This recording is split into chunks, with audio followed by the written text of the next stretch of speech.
जय हिंद साथियों, स्वागत है आप सभी का हमारे एक और नई बेहतर वीडियो में। तो साथियों, यदि आप अभी पेंशनधारी हैं तो आप लोगों के लिए वीडियो बहुत ही इंपॉर्टेंट होने वाली है, क्योंकि आज की इस वीडियो के माध्यम से हम आपको बताने वाले हैं कुछ ऐसे अपडेट के बारे में जो कि आपकी पेंशन पर 1 अगस्त 2025 से लागू हो चुके हैं। जी हाँ साथियों, आपकी पेंशन में 6 नए नियम लागू हो चुके हैं। अब सभी को कितनी राशि मिलेगी, वृद्धा, विधवा और दिव्यांग सभी का इसमें फ़ायदा होने वाला है। ये जो नए नियम सरकार की तरफ से लागू किए गए हैं, पूरी जानकारी हम आपको इस वीडियो के माध्यम से देने वाले हैं। और साथ ही आपको बताएंगे किन लोगों का भी पेंशन बंद होगा, किन लोगों को सुचारू रूप से मिलता रहेगा। तो पूरी बात जानने के लिए वीडियो को एंड तक देखिएगा, तभी आपको पूरी जानकारी समझ में आएगी। और साथ ही अगर चैनल पर भी पहली बार आए तो चैनल को सब्सक्राइब भी कर लीजिएगा, क्योंकि इस तरह की इंपॉर्टेंट अपडेट लगातार इस चैनल पर आती रहती है। तो बिना देरी के अपनी वीडियो को शुरू करते हैं और पूरी जानकारी आपको बताते हैं क्या नई अपडेट है और किस प्रकार से आप लोग इस सब चीज़ों का लाभ ले सकते हैं। जैसा कि ब्रेकिंग न्यूज़ देख पा रहे होंगे आप लोग, स्क्रीन पर लिखा हुआ है 1 अगस्त 2025 से पेंशन में 6 बड़े बदलाव लागू होने जा रहे हैं। इनका फायदा विशेष रूप से बुजुर्गों, विधवाओं और दिव्यांगों को मिलने वाला है। भारत सरकार ने इन बदलावों को सभी पेंशन धारकों के लिए नियमों को और अधिक आसान और लाभकारी बनाने के मकसद से लागू किया है। ये बदलाव पेंशन की राशि बढ़ाने के साथ साथ पेंशन पाने की पात्रता, शर्तों और प्रक्रिया में सुधार से जुड़े हुए हैं। इससे पेंशन धारकों को वित्तीय सुरक्षा और सहूलियत भी मिल सकेगी। ये जो नए नियम लाए जा रहे हैं आप सभी लोगों की सहूलियत के लिए लाए जा रहे हैं, और साथ ही पात्रता और शर्तों में भी कुछ बदलाव किया गया है, कुछ सुधार किया गया है। पूरी बात आगे हम करने वाले हैं। सरकार की यह पहल सामाजिक सुरक्षा को मजबूत करने और गरीब कमजोर वर्गों के लिए मदद को आसान बनाने की दिशा में एक महत्वपूर्ण कदम है। नई नीतियों के अंतर्गत पेंशन की न्यूनतम राशि बढ़ाई गई है।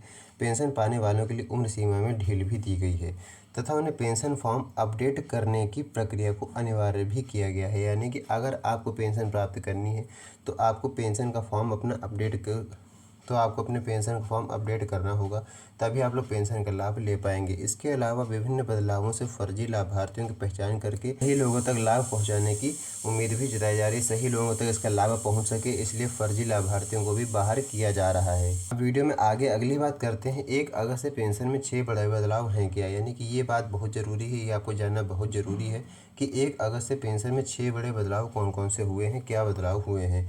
सरकार ने वृद्धावस्था, विधवा और दिव्यांग पेंशन योजनाओं में 6 मुख्य बदलाव लागू किए हैं, जो इस प्रकार हैं। कौन कौन से बदलाव हैं, देखिए एक एक करके हम आपको बताने वाले हैं, और आपको भी ध्यानपूर्वक समझना होगा, तभी आपको स्पष्ट रूप से जानकारी पता चल पाएगी क्या नए अपडेट हैं और क्या बड़े बदलाव हुए हैं। सबसे पहला नियम जो बात करें तो पेंशन की न्यूनतम मासिक राशि 2,000 रुपये से बढ़ाकर 5,000 रुपये तक पहुँचाई गई है। यानी जो अभी तक न्यूनतम पेंशन राशि आप लोगों को 2,000 मिलती थी, उसको बढ़ा करके अब 5,000 रुपये कर दिए गए हैं। अधिकतम पेंशन राशि को राज्यों की सरकारों के डिस्क्रेशन पर छोड़ा गया, यानी उनके डिसीजन पर छोड़ दिया गया है, लेकिन केंद्र से यह सीमा 5,000 रुपये से अधिक नहीं की गई है। यानी अधिकतम अगर आपकी राशि बढ़ाई जाएगी तो वह राज्य सरकारें डिसाइड करेंगी, लेकिन केंद्र सरकार की तरफ से 5,000 रुपये से अधिक नहीं होगी। 5,000 रुपये लिमिट रखी गई है। दूसरा देखिए लिखा हुआ वृद्धावस्था पेंशन के लिए न्यूनतम उम्र सीमा पहले 60 वर्ष थी, यानी वृद्धावस्था जितने पेंशन के लोग पात्र थे उनकी उम्र 60 वर्ष रखी गई थी, जिसे घटा करके 58 वर्ष कर दिया गया है। इसका मतलब यह है कि 58 वर्ष की उम्र पूरी करने वाले भी अब पेंशन योजना के लिए आवेदन आराम से कर सकते हैं। तीसरा देखिए यहाँ पर देखिए साफ साफ लिखा हुआ है विधवा पेंशन में बाधाएं खत्म कर दी गई हैं। अब विधवा के लिए आवश्यक नहीं होगा कि वे पुनर्विवाह ना करें, यानी विवाह ना होने की शर्त हटाई गई है और विधवाओं को अधिक सुविधा भी मिलेगी। यानी अगर अब आप लोग पुनर्विवाह भी कर लेती हैं तब भी आपको विधवा पेंशन मिलती रहेगी।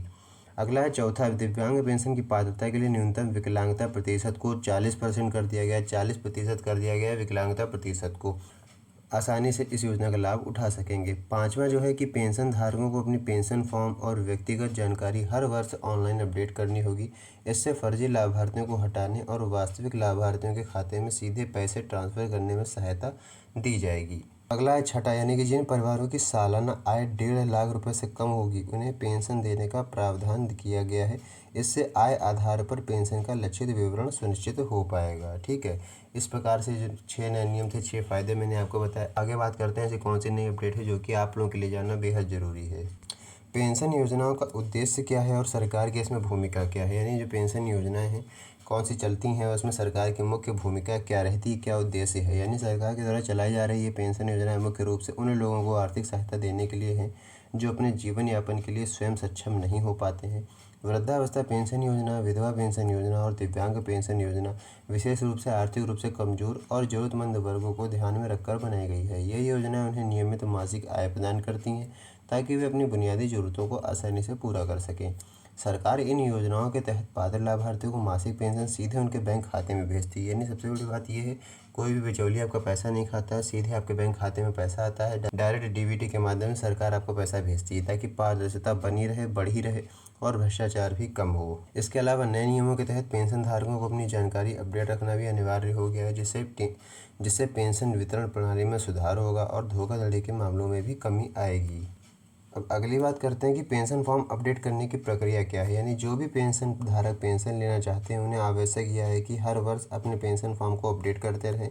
इसके लिए उन्हें अपना पहचान प्रमाण पत्र, नवीनतम पते का प्रमाण और जीवन प्रमाण पत्र जैसे दस्तावेज प्रस्तुत करने होंगे। यह प्रक्रिया ऑनलाइन या संबंधित विभाग कार्यालय में जाकर के पूरी की जा सकती है। बदलाव का उद्देश्य यह है कि सभी लोगों तक इसका लाभ पहुंचे और फर्जी पेंशनकर्ताओं को सिस्टम से बाहर किया जा सके। यानी जो फर्जीवाड़ा करके जो लोग पेंशन प्राप्त कर रहे हैं, उन सबको बाहर किया जा सके। यदि कोई पेंशन धारक समय पर अपना फॉर्म अपडेट नहीं करेगा तो उसकी पेंशन रद्द की जा सकती है। इसलिए सरकार ने एक अंतिम तिथि भी तय कर दी है आप सभी लोगों के लिए, जिसके बाद इस नियम का सख्ती से पालन किया जाएगा। सरकार की अन्य पहलें पेंशन लाभार्थियों के लिए, यानी और भी कुछ नई पहल शुरू की गई है आप सभी पेंशन लाभार्थियों के लिए।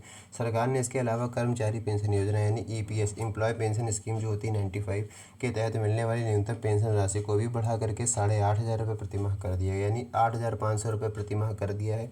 ईपीएस 95 पेंशन के अगर आप पेंशन धारक हैं तो यह बदलाव संगठित क्षेत्र के कर्मचारियों के लिए है जिनके पास ईपीएफ का रजिस्ट्रेशन हो चुका है। यानी जो ईपीएफ में रजिस्टर्ड है उनको इसका लाभ मिलेगा। इसमें करीब 60 लाख से अधिक पेंशनर को फ़ायदा मिलने वाला है। साथ ही वृद्धावस्था, विधवा और दिव्यांग पेंशन योजनाओं में भी दिए गए अन्य नियमों के अनुसार अब अधिक से अधिक लोगों को आर्थिक सहायता मिल सकेगी। यह देश में सामाजिक सुरक्षा को मजबूत करने की दिशा में एक महत्वपूर्ण पहल मानी जा रही है। इसके अलावा बात करते हैं निष्कर्ष, यानी क्या कंक्लूजन निकला है। जो पूरी वीडियो मैंने आपको बात बताई, इससे यह निष्कर्ष निकल रहा है कि 1 अगस्त 2025 से लागू होने वाले 6 बड़े बदलाव बुजुर्गों, विधवाओं और दिव्यांगों के जीवन में आर्थिक स्थिरता और सुरक्षा को बढ़ावा देंगे। सरकार की यह नई पहल पेंशन वितरण प्रक्रिया को पारदर्शी, आसान और लाभकारी बनाने के साथ साथ धोखाधड़ी को रोकने में भी काफ़ी मदद करेगी। योग्य लाभार्थियों को समय रहते अपने दस्तावेज अपडेट करने के लिए जागरूक रहना बहुत ही ज़रूरी है, ताकि वे इस योजना का पूरा लाभ उठा सकें। तो यही पूरी अपडेट थी, पूरी जानकारी इस वीडियो के माध्यम से मैंने आपको बता दी है। उम्मीद करते हैं बेहतर तरीके से पूरी जानकारी समझ में आ गई होगी। अगर वीडियो अच्छा लगा हो तो वीडियो को लाइक कीजिएगा, साथ ही उसको अपने जानने वाले साथियों में जरूर शेयर कीजिएगा। तो बस आज के इस वीडियो में इतना ही, मिलते हैं नई वीडियो में नेक्स्ट टॉपिक के साथ। तब तक के लिए धन्यवाद।